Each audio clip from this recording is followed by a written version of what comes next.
Today we're going to look at function rules with direct variation. In Table 1, we're going to find out what the y is. For number 1, the function rule is y equals 2x.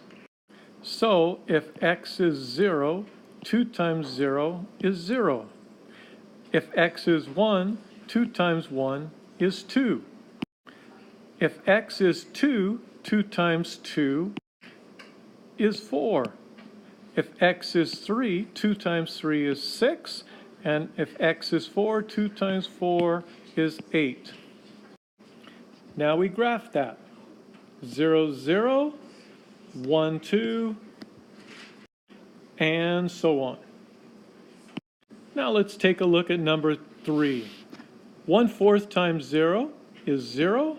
1/4 times 4 is 1. 1/4 times 8 is 2.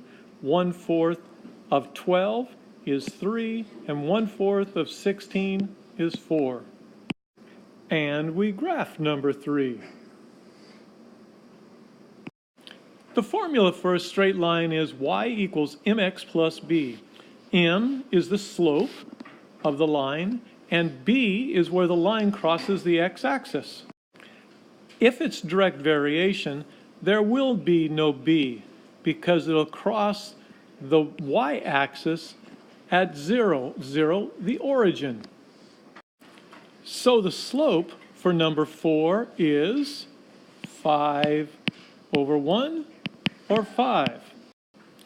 The slope for number 5 is 2/3. For the last problems here, we're going to write equations for the tables. The easiest way to find slope from a table is to find the x value of 1. The y value then is the slope.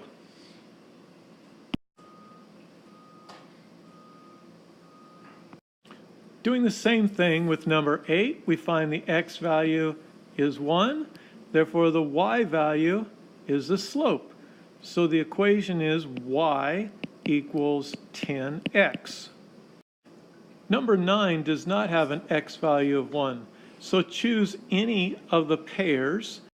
For the slope, the y value goes on top and the x value goes on the bottom. And reduce that.